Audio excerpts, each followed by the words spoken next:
शीतला माता की कहानी। एक बार शीतला माता ने सोचा कि चलो आज देखूं कि धरती पर मेरी पूजा कौन करता है, कौन मुझे मानता है। यही सोचकर शीतला माता धरती पर राजस्थान के डुंगरी गांव में आई और देखा कि इस गांव में मेरा मंदिर भी नहीं है, ना मेरी पूजा है। माता शीतला गांव के गलियों में घूम रही थी, तभी एक मकान के ऊपर से किसी ने चावल का उबला पानी नीचे फेंका। वह उबलता पानी शीतला माता के ऊपर गिरा, जिससे शीतला माता के शरीर में छाले यानी फफोले पड़ गए। शीतला माता के पूरे शरीर में जलन होने लगी। शीतला माता गांव में इधर उधर भाग भाग के चिल्लाने लगी, अरे मैं जल गई, मेरा शरीर तप रहा है, जल रहा है, कोई मेरी मदद करो। लेकिन उस गांव में किसी ने शीतला माता की मदद नहीं की। तभी अपने घर के बाहर एक कुम्हारन बैठी थी। उस कुम्हारन ने देखा कि अरे यह बूढ़ी माई तो बहुत जल गई, इसके पूरे शरीर में तपन है, इसके पूरे शरीर में फफोले पड़ गए हैं, यह तपन सहन नहीं कर पा रही है। तब उस कुम्हारन ने कहा, हे माँ, तू यहाँ आकर बैठ जा, मैं तेरे शरीर के ऊपर ठंडा पानी डालती हूँ। कुम्हारन ने उस बूढ़ी माई पर खूब ठंडा पानी डाला और बोली, हे माँ, मेरे घर में रात की बनी हुई रावड़ी रखी है, थोड़ी दही भी है। शीतला माता ने ठंडी ज्वार के आटे की रावड़ी और दही खाया, इससे शरीर में ठंडाई मिली। तब उस कुम्हारन ने कहा, आ माँ, बैठ जा, तेरे सिर के बाल बिखरे हैं, ला मैं तेरी चोटी गूंथ देती हूँ। और कुम्हारन माई के चोटी गूंथने हेतु कागसी वालों में करती रही। अचानक कुम्हारन की नज़र उस बूढ़ी माई के सिर के पीछे पड़ी तो कुम्हारन ने देखा कि एक आंख बालों के अंदर छिपी है। यह देखकर वो कुम्हारन डर के मारे घबरा कर भागने लगी। तभी उस बूढ़ी माई ने कहा, रुक जा बेटी, तू डर मत, मैं कोई भूत प्रेत नहीं हूँ, मैं शीतला देवी हूँ। मैं तो इस धरती पर देखने आई थी कि मुझे कौन मानता है, कौन मेरी पूजा करता है।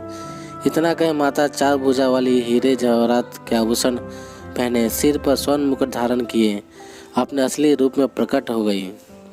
माता के दर्शन कर कुम्हारन सोचने लगी कि अब मैं गरीब इस माता को कहाँ बिठाऊं। तब माता बोली, हे बेटी, तू किस सोच में पड़ गई।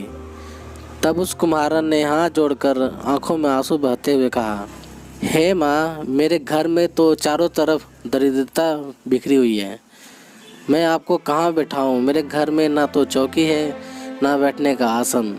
तब शीतला माता प्रसन्न होकर उस कुम्हारन के घर पर खड़े हुए गधे पर बैठकर एक हाथ में झाड़ू, दूसरे हाथ में डलिया लेकर उस कुम्हारन के घर की दरिद्रता को झाड़ कर डलिया में भर कर फेंक दिया और उस कुम्हारन से कहा, बेटी, मैं तेरी सच्ची भक्ति से प्रसन्न हूँ, अब तुझे जो भी चाहिए मुझसे वरदान मांग ले। तब कुम्हारन ने हाथ जोड़कर कहा, हे माता, मेरी इच्छा है अब आप इस डुंगरी गांव में स्थापित होकर यहीं रहो, और जिस प्रकार आपने मेरे घर की दरिद्रता को अपनी झाड़ू से साफ कर दिया, ऐसे ही आपको जो भी होली के बाद की सप्तमी को भक्ति भाव से पूजा कर आपको ठंडा जल, दही व बासी ठंडा भोजन चढ़ाए, उसके घर की दरिद्रता को साफ करना और आपकी पूजा करने वाली नारी जाति का अखंड सुहाग रखना, उसकी गोद हमेशा भरी रखना। साथ ही जो पुरुष शीतला सप्तमी को नाई के यहाँ बाल ना कटवाए, धोबी को कपड़े धुलने ना दे, और पुरुष भी आप पर ठंडा जल चढ़ाकर, नारियल फूल चढ़ाकर परिवार सहित ठंडा बासी भोजन करे, उसके काम धंधे व्यापार में कभी दरिद्रता ना आए। तब माता बोली, तथास्तु। हे बेटी, जो तूने वरदान मांगे मैं सब तुझे देती हूँ।